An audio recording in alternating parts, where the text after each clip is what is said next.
거기는 서비스도 별로고 상품도 구린데 그런데 왜 우리보다 잘 되는 거지? 이런 생각 해본 적 있으신가요? 저는 있습니다. 억울하더라고요. 정말 진심을 다해 성실하게 노력하는데 고생만 하고 매출은 높아지지 않으니까요.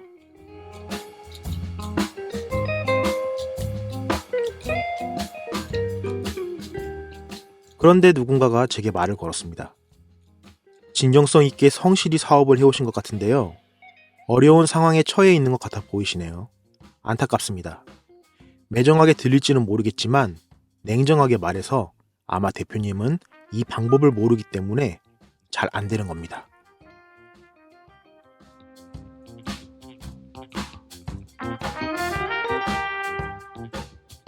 예? 그게 무슨 말이죠? 그럼 내가 뭘 어떻게 더 해야 한다는 거죠? 방법이 궁금하신가요? 예, 당연하죠. 방법은 알려드릴 수 있습니다. 그게 뭔가요? 하지만 이 방법을 알게 되면 기분이 나빠질지도 모릅니다. 왜죠? 나는 지금까지 이렇게나 노력해왔는데 돈을 너무 간단히 벌 수 있다고 말하는 것처럼 느껴질 거라서요. 어쩌면 제 말을 받아들일 수 없어서 진심을 다해 노력하자. 점점 나아질 거야. 라는 예전 선택으로 돌아갈지도 모릅니다. 저는 침묵했습니다. 사기꾼인가 싶었습니다. 하지만 방법은 궁금했습니다. 까슬거리는 목소리가 나도 모르는 새에 삐져나왔습니다. 알려주세요. 변하고 싶어요.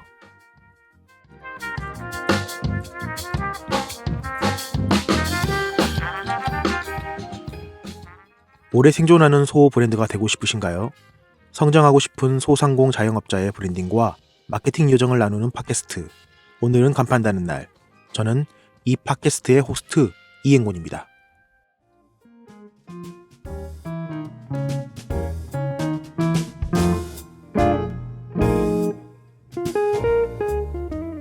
안녕하세요, 여러분. 구정 연휴 잘 보내셨는지 모르겠습니다. 새해 복 많이 받으시고 돈도 많이 버셨으면 좋겠습니다. 저는 원래 가족들과 함께 고향에 내려가려고 했는데요. 둘째 아들 녀석이 아파서 혼자 고향에 다녀왔습니다.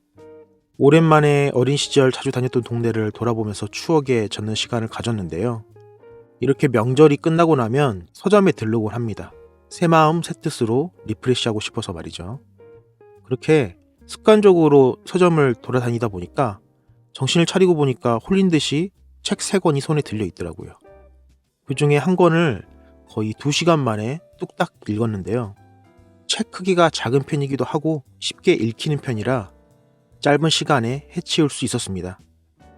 제목은 90일 만에 당신의 회사를 고수익 기업으로 바꿔라 라는 책인데요. 저자는 간다 마사노리입니다. 제가 알아본 바로는 2001년에 초판이 나왔었는데 제가 산 건 2023년 개정판이었습니다. 개정판이라고 해봤자 현재 시대에 맞게 사례가 추가된 건 없는 것 같더라고요. 그렇지만 관련 공부를 많이 해봤던 제가 봤을 때는 현재에 적용하기에 무리가 전혀 없었던 것 같습니다. 결론적으로는 본질을 말하는 책이기 때문입니다. 소론이 길었습니다. 본격적으로 책을 읽고 느낀 점을 말씀드리도록 하겠습니다. 지금은 2024년 2월 28일 오후 1시 20분입니다. 오늘은 간판다는 날 첫 번째 책 리뷰 시작하겠습니다.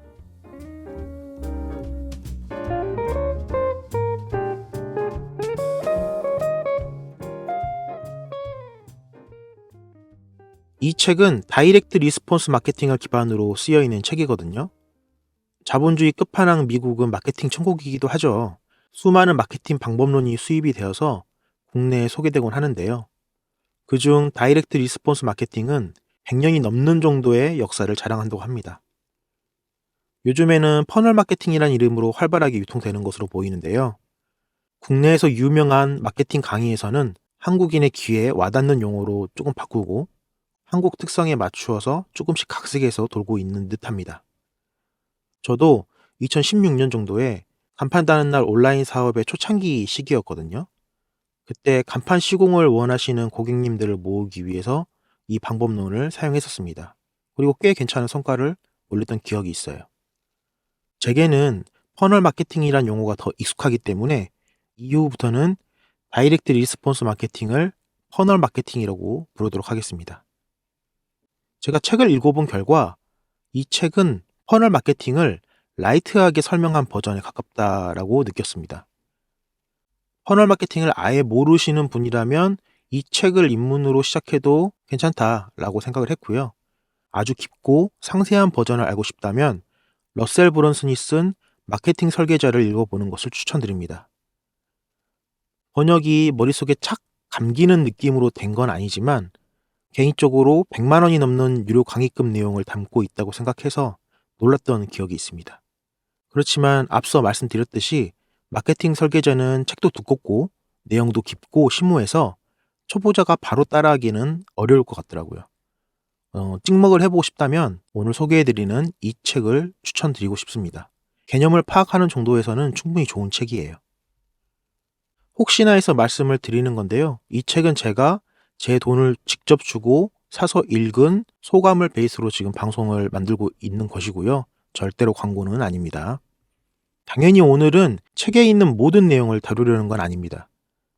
퍼널 마케팅 기법을 제가 제대로 설명할 수 있는 깜냥도 안 될 뿐더러 그리고 그것을 원하는 사람들은 책을 직접 보면서 배우는 게 낫다라는 게 제 판단이기 때문이에요. 이 책은 기존 고정관념을 파괴하는 단계를 거치고 그 이후에 마케팅의 방법론을 설명하는 순서로 진행됩니다. 제가 오늘 방송에서 소개해 드리고 싶고 제가 주목했던 부분은 기존에 가지고 있던 고정관념을 파괴하는 부분, 즉 마인드 세팅 부분에서 저자의 내공을 느낄 수 있었습니다. 저자는 컨설턴트로서의 경험을 이 책에 녹여내고 있거든요. 그래서 진짜로 많은 사람들을 컨설팅을 해 주었구나 라는 것을 느낄 수 있었고요. 솔직히 감탄했습니다. 대중을 상대로 써야 하는 책임에도 불구하고 제 상황을 그대로 꿰고 있는 듯한 느낌을 받을 정도였기 때문입니다. 마케팅 기법에는 관심이 없더라도 이 마인드셋만큼은 소상공 자영업 대표님이라면 누구나 알아야 할 것이라고 생각했습니다. 그래서 제가 방송으로까지 만들고 있는 것이죠. 이 책에서 말하는 마인드셋 부분은 1장에 할애하고 있는데요. 여러분, 이 첫 번째 장의 제목이 무엇인지 상상이 가시나요? 저는 이 단어를 보고 정말 책에 들어가도 되는 단어인가? 라는 생각을 좀 했었는데요. 첫 번째 장의 제목은 왜 악덕업자가 돈을 벌고 정직한 업자는 실패하는가입니다. 저자는 정직하게 열심히 사업을 하지만 성과를 내지 못하는 대표들이 가지고 있는 전형적인 고정관념 5가지를 이야기합니다. 솔직히 저는 5개 모두에 포함되더라고요. 한숨이 탁 나왔는데 동시에 뭔가 깨지는 기분도 들었습니다. 여러분들도 이 5가지 고정관념이 무엇일까 라면서 궁금할 거라 생각합니다. 하지만 그 전에 먼저 알아야 되는 게 있는데요. 이건 아주 근원적인 부분이라고 저는 생각하고 있습니다. 여러분, 고지식할 만큼 정직하고 성실한 사업자들이 가지고 있는 가장 큰 착각은 무엇일까요? 그건 바로 진심을 다해서 노력하다 보면 점점 나아질 거라는 믿음입니다. 하지만 나보다 못한 것처럼 보이는 경쟁자가 잘 나가는 모습을 보면 속상하죠. 적나라하게 솔직히 까놓고 표현하자면 배알이 꼴릴 정도입니다. 분명히 나보다 상품이나 서비스 질도 떨어지고 그 판매자의 인품도 떨어지는 게 분명한데 나보다 잘 되는 걸 용납할 수가 없는 거죠. 고백하자면 저도 이런 생각에 휩싸여서 한 1년 정도를 좌절 속에서 살았습니다. 그런데 저자는 이렇게 말하더라고요.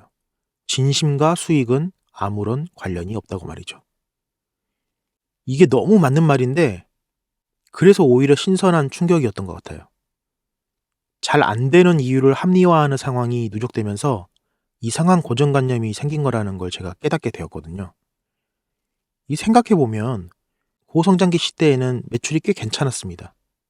코로나 팬데믹 이후에 돈이 막 풀리고 유동성 장이 펼쳐지면서 그랬었죠. 그런데 금리가 확 올라가기 시작하면서 확연한 저성장 기조가 펼쳐지면서 상황이 반전된 것 같습니다. 저는 세계적으로 유명한 주식 대가라고 알려진 워런 버핏의 격언이 생각이 나더라고요. 그가 말했죠. 썰물이 빠졌을 때 비로소 누가 벌거벗고 헤엄쳤는지 알 수 있다고요. 신기하게도 저자는 책 속에서 제 상황에 공감하고 있더라고요. 정직한 사업가들은 좋은 품질의 상품이나 서비스를 가지고 있고 그 가치를 높게 여긴다는 사실을 말이죠. 그리고 이렇게도 이야기합니다. 약삭빠른, 그러니까 책에서 표현하는 악덕업자들은 그렇지 않다는 점을요. 하지만 이게 오히려 문제가 된다고 하죠. 악덕업자들은 상품력이 떨어지기 때문에 오히려 어떻게 하면 잘 팔 수 있을지를 정말 진지하고 죽을 각오로 연구한다는 것입니다. 그렇지만 성실한 대표는 상품력이 좋기만 하면 고객이 알아서 찾아와서 자동으로 팔린다고 생각한다는 것이죠. 지금은 고객이 몰라주지만 품질을 경험하면 입소문이 퍼지고 언젠간 잘 될 거라는 그런 믿음 말이죠.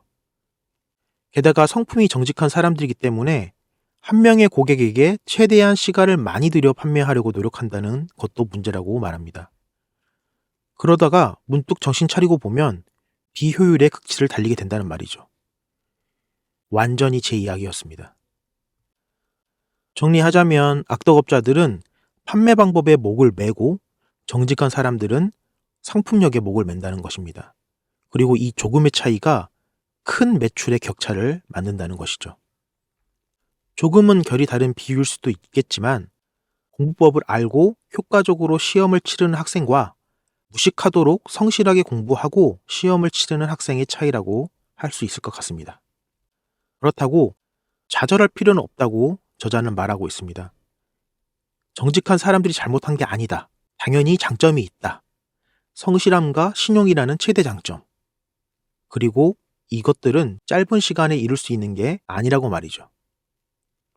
판매술, 즉 마케팅은 짧은 시간에 배울 수 있습니다. 제대로 몇 개만 사업에 적용하면 더 큰 매출을 달성할 수 있는 것이죠.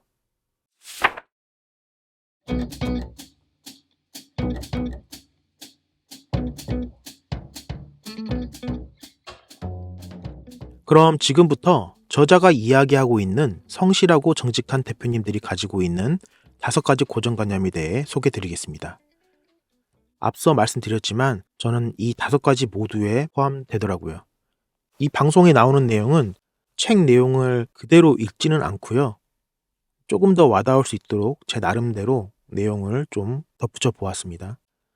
그럼 5가지 고정관념에 대해서 말씀드리겠습니다. 고정관념 첫 번째, 내가 잘 안 되는 이유는 내 노력이 부족해서다.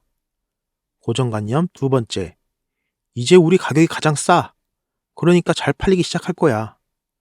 고정관념 세 번째, 고객이 사려는 이유를 파악하면 팔리기 시작할 거야. 고정관념 네 번째, 손님에게 잘 보이면 내 상품을 사줄 거야. 인지상정이란 게 있잖아. 고정관념 다섯 번째, 내 마케팅이 잘 먹히지 않는 건 우리가 유명한 브랜드가 아니기 때문이야. 고정관념 5가지를 들어보니 어떠신가요? 여러분은 몇 개에 속했는지 궁금합니다. 그럼 지금부터는 이 5가지 고정관념을 제 상황에서는 어땠는지에 붙여서 소개해 보도록 하겠습니다.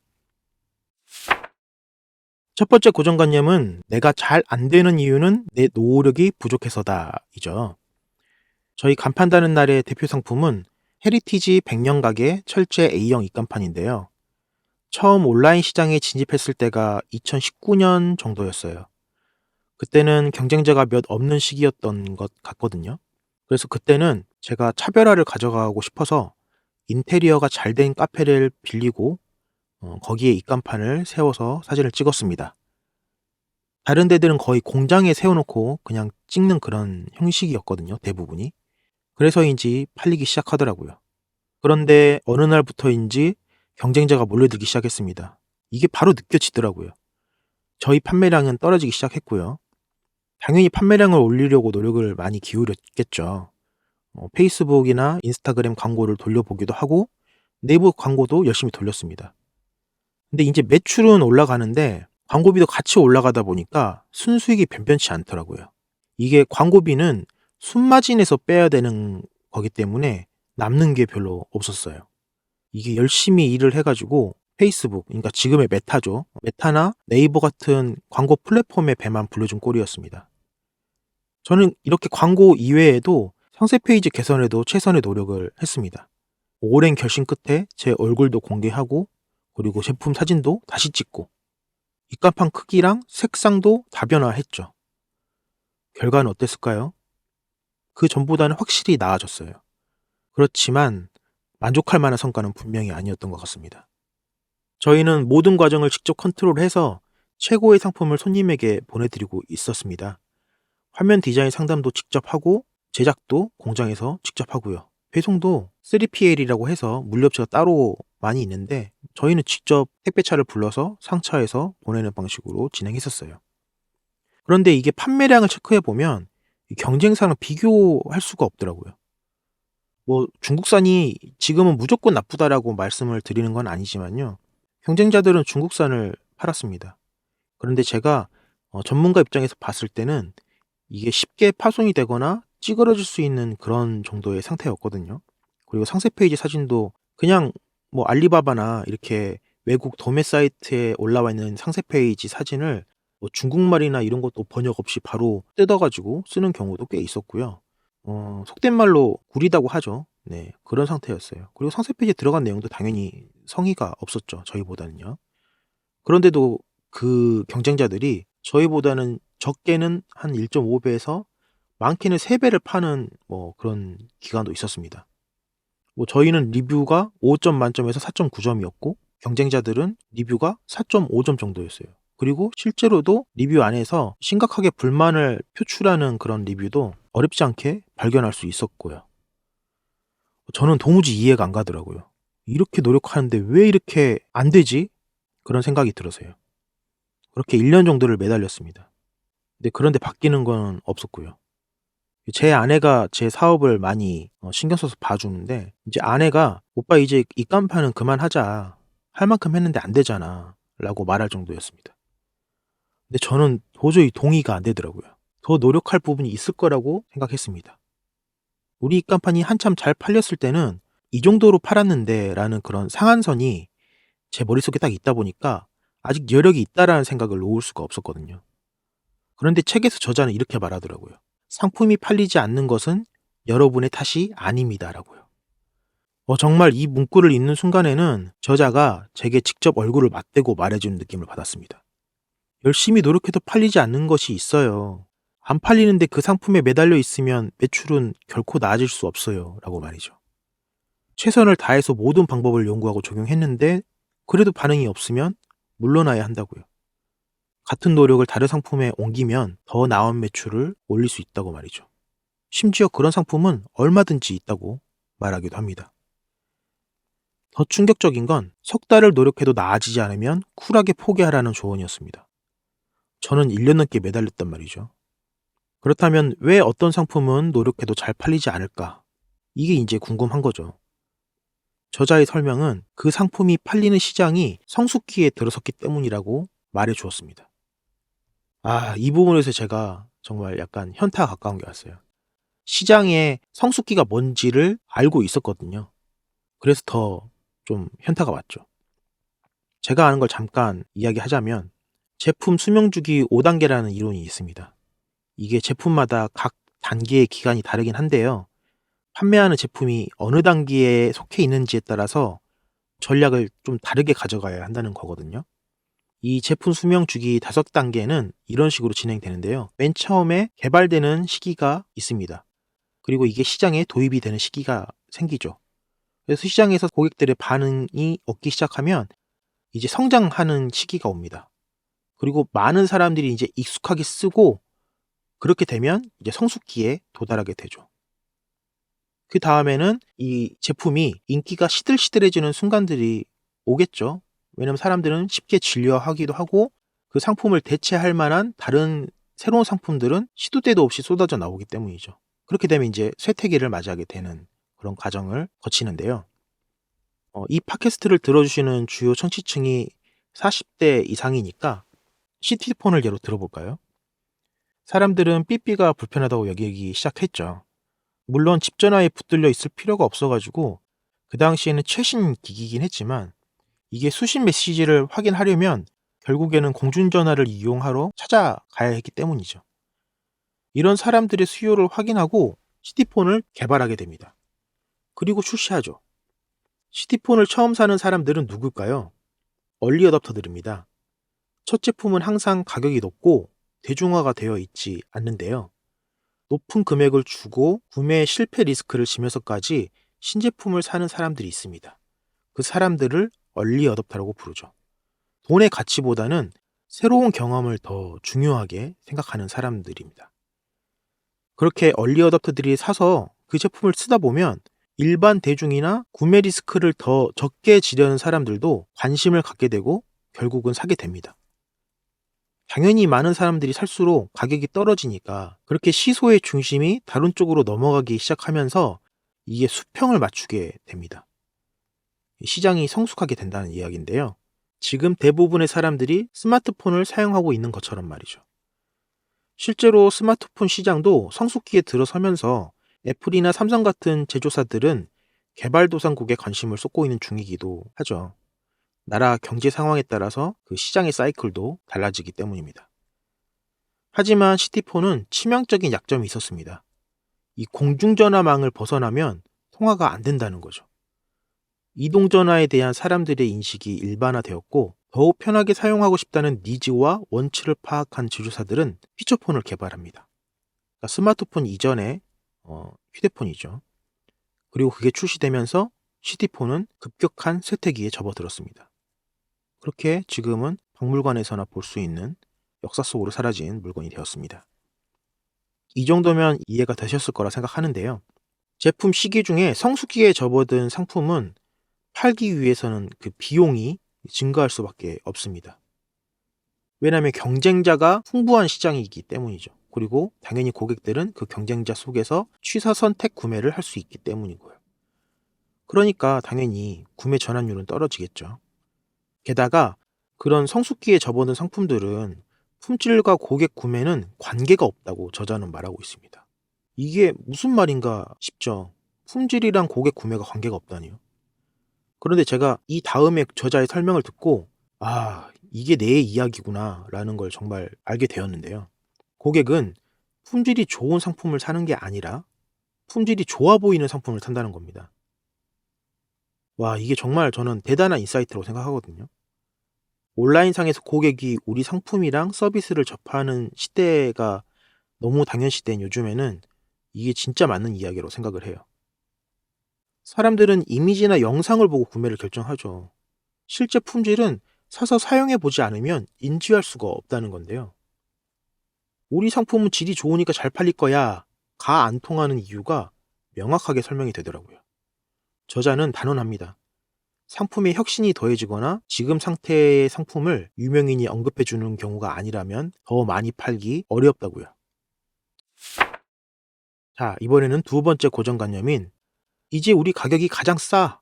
그러니까 잘 팔리기 시작할 거야. 부분에 대해서 이야기를 해보겠습니다. 한마디로 가격을 낮춰서 업계의 최저가를 만들었으니까 잘 팔리기 시작할 거야 라는 생각입니다. 이 부분은 여러분들이 속해 있는 시장의 성격이나 아니면 그 안에서 소비하는 고객들의 성향이나 소득 수준에 따라서 의견을 달리할 수도 있을 거라 생각을 하는데요. 저 같은 경우에는 이 두 번째 고정관념에 대한 부분을 읽으면서 마케팅 설계자에 나왔던 일화를 떠올릴 수 있었습니다. 정확한 워딩은 아니고 생각나는 대로 이야기하자면 이야기는 대략 다음과 같거든요. 마케팅 설계자의 저자인 러셀 브론슨이 많은 사람들 앞에서 강연을 할 때였어요. 그는 자기 주머니에서 아이폰 하나를 꺼내 들었습니다. 청중들의 시선은 아이폰으로 몰렸죠. 러셀 브론슨은 지난주에 이 아이폰을 $600에 샀는데 혹시 지금 $10만 지불하고 아이폰을 사갈 사람이 있느냐고 물었습니다. 2월 28일 오늘 환율 기준으로 따지면 약 80만 원에 산 아이폰을 1억 3천만 원을 주고 가져갈 사람이 있느냐고 물은 겁니다. 당연히 아무도 손을 안 들었겠죠.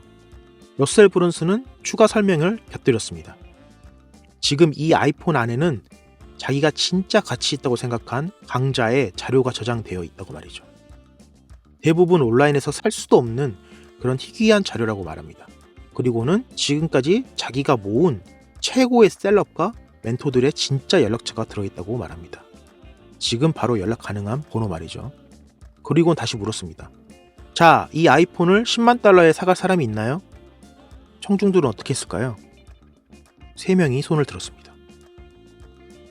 와, 80만 원짜리 아이폰이 1억 3천만 원에 팔릴 가능성이 이렇게 생긴 거죠. 다시 90일 만에 당신의 회사를 고수익 기업으로 바꿔라로 돌아와 보죠. 저자인 간다 마사노리는 가격 경쟁에 대해서 이렇게 평가합니다. 바보들이나 하는 짓이라고 말이죠. 실제로 이런 가격 경쟁을 치킨 게임에 돌입했다라고 표현하곤 하는데요. 이 치킨 게임이란 게 어느 한쪽이 양보하지 않을 경우에 파국으로 치닫게 되는 그런 극단적인 게임 이론을 말하거든요. 혈기왕성한 젊은이들이 낭떠러지 끝을 향해 차량 경주를 하는 그런 영화 속의 모습을 떠올려 보면 쉽게 연상할 수 있는데요. 보통 치킨 게임에서 치킨은 겁쟁이를 의미하곤 하는데, 저는 멍청이 또는 바보란 뜻과도 통한다고 생각합니다.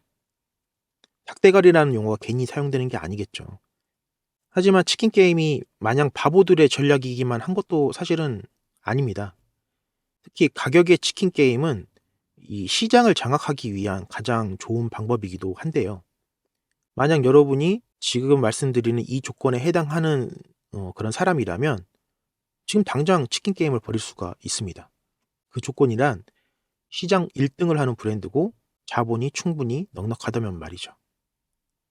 저는 이것의 좋은 예시로 유니클로의 사례를 좀 들고 싶습니다. 지금의 유니클로는 우리 일상이 좀 된 느낌이 있죠. 물론 트렌드는 한참 전성기를 지난 거는 분명히 있지만 말이죠.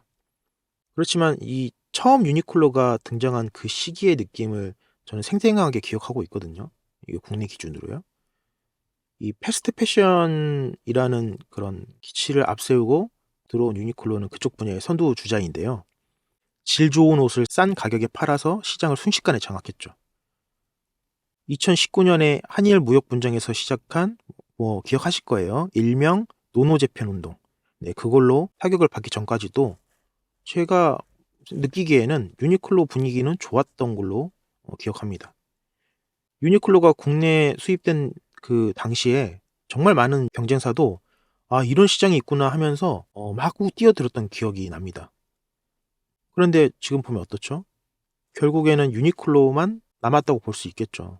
물론 탑10이나 A세컨드 이런 것도 있겠지만 그런 식으로 경쟁자가 떨어져 나가니까 유니클로에 보면 유명 디자이너랑 콜라보한 상품을 조금 더 높은 가격으로 판매하는 전략도 이제 취할 수 있게 된 겁니다. 그런데 이거는 모든 겁쟁이, 즉 경쟁자들이 떨어져 나갈 때까지 이런 역마진을 버티거나 아니면 마케팅비를 쓸 수 있는 넉넉한 총알이 있어야 가능한 전략이라는 거죠. 그런데 우리는 자본이 넉넉한가요? 결국에 가격 경쟁은 버틸 수 없는 제살 깎아먹기나 다름없다는 이야기입니다. 그래서인지 판매로 성공을 한 사람들이 쓴 책 대부분은 높은 가격에 판매하라고 조언하거든요. 그래야 마진 확보를 할 수 있어서 안정적으로 사업을 성장시킬 수 있다면서요. 그런데 그걸 누가 몰라서 못하냐는 말이죠.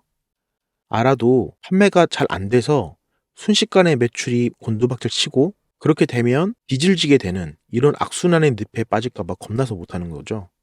특히 회복 탄력도가 콘크리트 같은 한국 환경에서는 더 겁이 납니다. 머리 깨질까봐요. 저 역시도 이런 그물에 걸려서 허우적거리고만 있었던 것 같습니다. 그렇지만 이 두 번째 고정관념을 명확하게 인지하고 난 다음부터는 이렇게 하려고 합니다. 기본 상품은 가격적으로 매력있게 세팅을 하고 마진을 더 확보할 수 있는 상품 기획을 해야 한다는 그런 생각을 하게 된 거죠. 앞에서 예를 들었던 러셀 브런슨의 아이폰처럼 가격표보다 더 많은 가치를 제공한다면 고객은 합리적으로 생각하거나 또는 싸다고 여기게 됩니다. 그리고 그런 상호 간의 기준으로 거래가 이루어지는 것이죠. 판매를 하는 입장에서 거래는 숨 쉬듯이 이루어지는 거라서 여기에 담긴 의미를 잊고 살아가곤 하는데요. 거래는 가치의 교환이라는 걸 잊지 말아야겠습니다. 제가 고객에게 제공하려는 상품이나 서비스의 가치가 손님들이 생각하는 그들의 돈의 가치보다 높으면 거래는 성사됩니다. 고객과의 거래에 정신을 집중해야지 시선을 밖으로 돌려서 경쟁자와의 대결에 집중해서는 안 될 것입니다.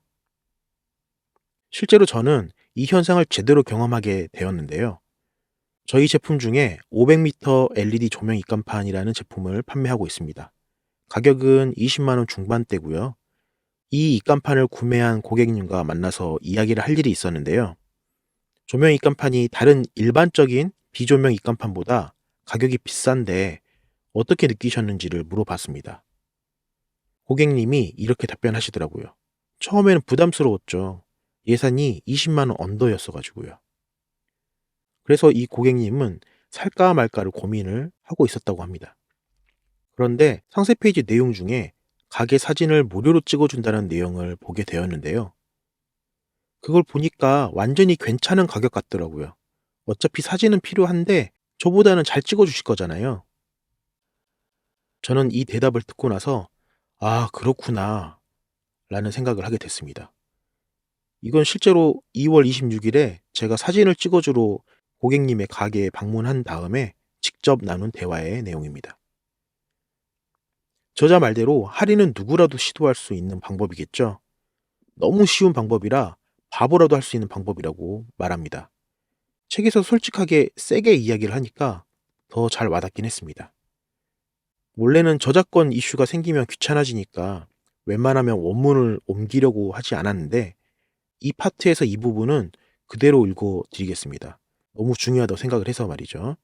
혹시 나중에 출판사에서 연락이 오면 이 부분은 삭제될 수도 있을 것 같습니다. 48페이지에 있는 내용입니다. 할인은 매우 쉬운 방법이다. 바보도 할 수 있다. 바보도 할 수 있기 때문에 반드시 여러분의 가격을 밑도는 금액을 제시하는 바보가 등장한다. 또 계속 싸게 판매하면서 가격 경쟁에 돌입한다. 이 경쟁은 규모에 의해 승패가 정해진다.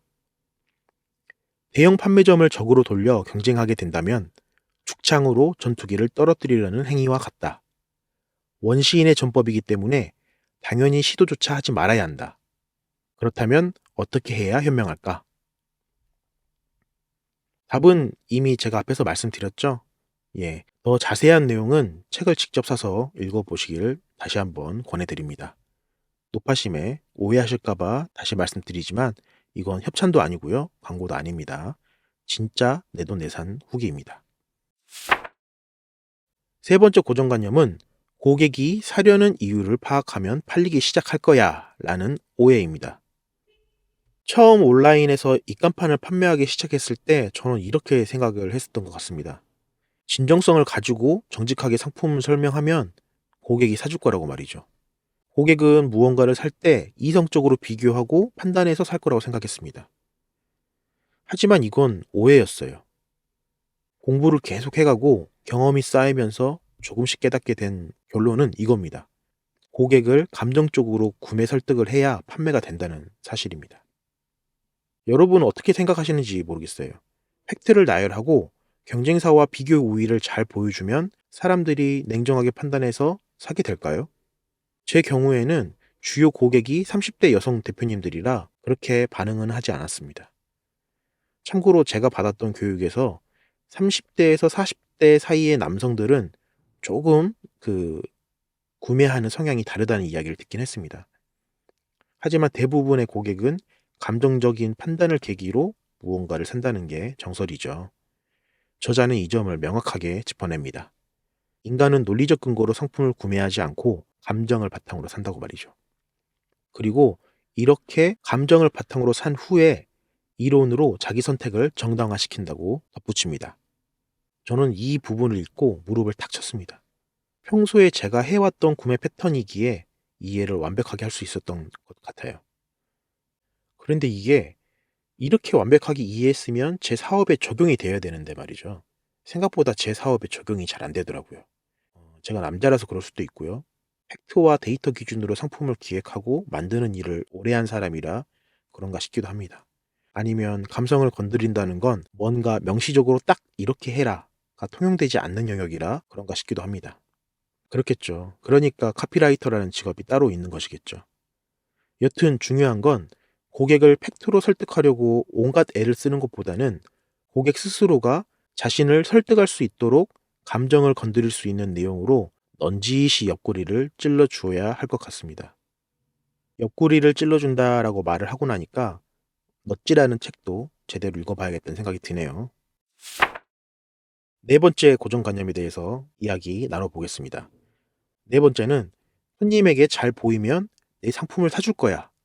인지상정이란 게 있잖아. 라는 부분인데요. 저는 옛날 사람이라 그런지 손님은 왕이다. 라는 사고방식이 생각보다 뿌리 깊게 박혀 있는 것 같습니다. 태생적인 성격상 그런 것도 있고요. 어릴 때 6년 가까이 배운 그런 한문 베이스의 유교 교육을 받아서 그런 것 같기도 합니다. 그러다 보니 고객을 응대할 때 약간 저도 모르게 저자세를 취하는 경향이 좀 있어요. 객관적으로 생각하면 뭐 그렇게 생각이 됩니다. 물론 여기에는 이슈가 공갈빵처럼 쉽게 부풀려지는 인터넷 환경을 경험하면서 사는 것도 일조를 하는 것 같습니다. 자기 검열을 나도 모르게 하게 된달까요?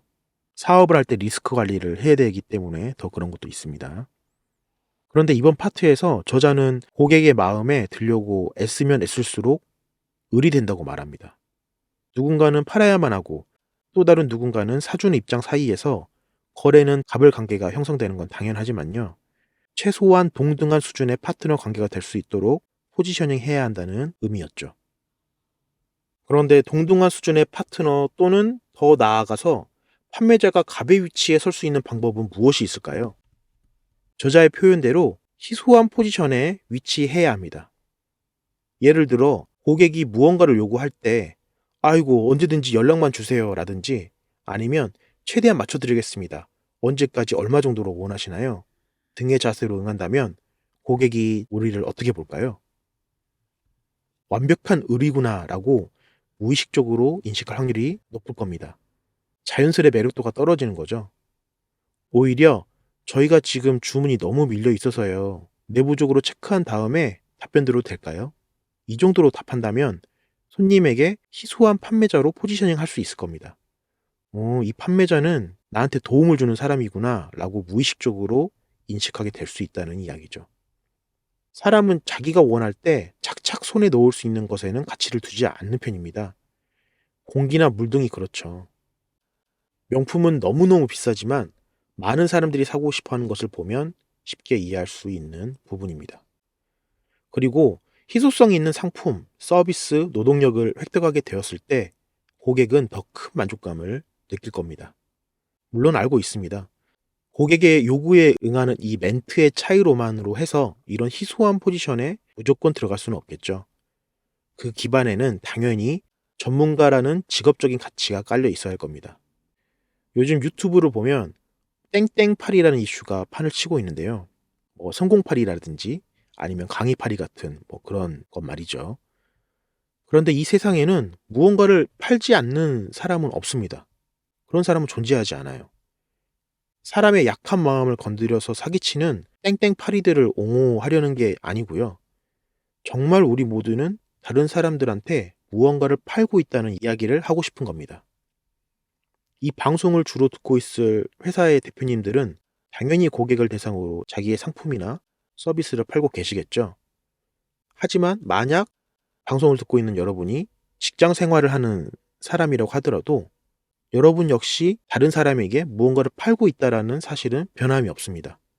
직장인도 결국에는 자기 시간과 노동력을 고용주한테 팔아서 월급을 대가로 받고 있는 거니까 그렇습니다. 여하튼 이런 상황 아래서 저는 파리가 아닌 전문가를 지향하고 꾸준히 앞으로 나아가야겠다는 생각을 한 번 더 하는 계기가 되었습니다. 이제 드디어 마지막 고정관념 차례입니다. 내 마케팅이 잘 먹히지 않는 건 우리가 유명한 브랜드가 아니기 때문이야 라는 것이죠. 부끄럽지만 사실 이건 제가 정말 자주 하던 생각이었습니다. 솔직히 핑계라는 걸 알면서도 뭔가 모를 억울함이 있었기 때문입니다. 베이스가 제대로 갖춰져 있지 않으면 아무 소용없다는 건 이미 알고 있었는데요. 책에서는 전단지 배포하는 상황을 예로 들어 설명을 하고 있는데 이건 출간된 지 꽤 오래된 책이라 그런 것 같습니다. 오늘 방송 초반에 제가 이미 말씀을 드린 대로 이 책은 2001년에 초판이 나온 것이기 때문입니다. 그래도 홍보하는 도구나 방식만 바뀌었을 뿐이죠. 그것을 이용해서 판매하려는 판매자의 마인드는 변할 게 없다 보니 지금도 적용할 게 충분히 많은 내용을 담고 있습니다.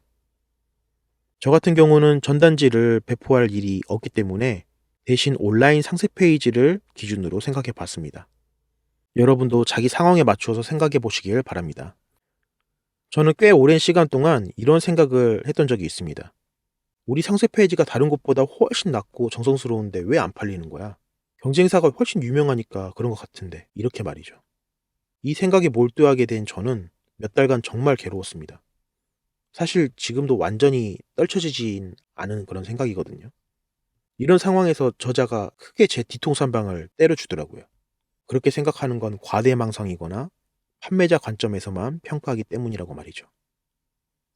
우리 상품 사진이 저기보다 훨씬 더 잘 찍혔는데, 누가 봐도 우리는 국내산이고 저기는 중국산인데, 무조건 품질도 우리가 더 좋은데, 업계 관계자라면 다 안다고.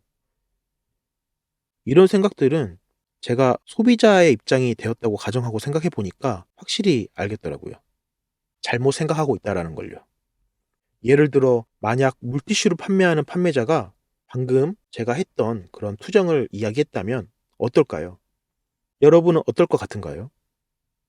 우리 상품 사진이 저기보다 훨씬 더 잘 찍혔는데, 누가 봐도 우리는 국내산이고 저기는 중국산인데, 무조건 품질도 우리가 더 좋아 라고 말한다면요. 저라면 그래서 뭐 어쩌라는 거지? 어차피 거기서 거기고 요즘에는 웬만하면 다 상품성은 괜찮을 텐데 라고 생각을 했을 거예요.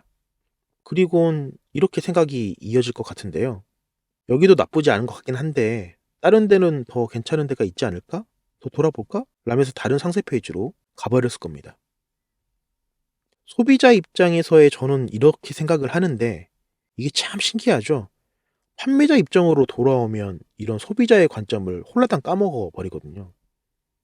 저자는 이렇게 표현하더라고요. 소비자는 이 업체에 내 돈과 시간을 써볼까? 라는 판단을 호감을 기준으로 한다고요. 판매자에게 호감을 느끼면 오케이고 비호감을 느끼면 노가 되겠죠. 초고수 사업가 강의를 하고 있는 트렌드 헌터의 정영민 대표님이 이런 말을 한 적이 있습니다. 사업은 호감을 얻는 게임인 것 같다고요.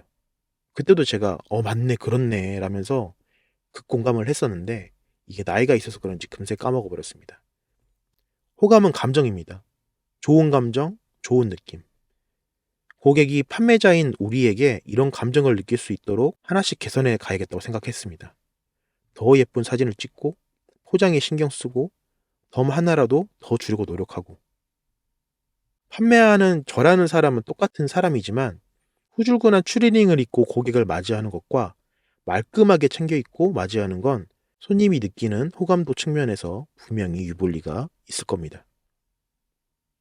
고객은 원한다는 감정이 생겼을 때 비로소 상품에 관한 설명을 요구한다라는 저자의 말을 잘 기억하는 게 좋겠습니다.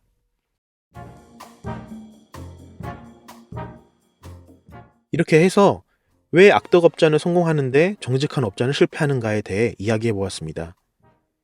이 책의 1장의 마지막 부분에서 저자는 이렇게 말을 하더군요. 정직한 사람의 가장 큰 무기는 성실함과 신용이 있다는 것이다 라고요. 그건 긴 시간이 들어가야 얻을 수 있다고 하죠. 그에 비해 악덕업자들의 가장 큰 무기는 판매술입니다. 본질이 약하니까 판매 기술 이론을 연구한다는 것이죠. 그리고 이 판매술은 단기간에 빠르게 익힐 수 있다고 합니다.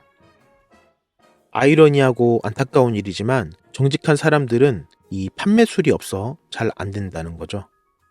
감정이란 키워드를 잊지 않고 사업에 잘 적용하면 더 나아질 거라는 응원도 잊지 않고 있습니다. 책을 읽으면서 제 판매자의 마인드를 되짚을 수 있는 시간이 되어서 너무 좋았습니다. 이 마인드셋에 대한 이야기를 하는 1장 이후에 책의 나머지 부분에서는 구체적인 실행안을 이해하기 쉽게 설명을 하고 있습니다. 관심 있는 분이라면 구해서 읽어보셔도 좋을 거라 생각합니다. 오늘은 이 정도에서 마무리해야겠네요. 벌써 3월입니다. 국내 경기는 어렵지만 소비 심리가 살아나기 시작하는 봄이 왔습니다. 준비 잘 하셔서 좋은 성과 일궈내시길 바라겠습니다. 지금까지 오래 생존하는 소호 브랜드, 성장하고 싶은 소상공 자영업자의 브랜딩과 마케팅 여정을 나누는 팟캐스트. 오늘은 간판다는 날. 저는 이 팟캐스트의 호스트 이행곤이었습니다. 다음 방송에서 또 뵐게요. 고맙습니다.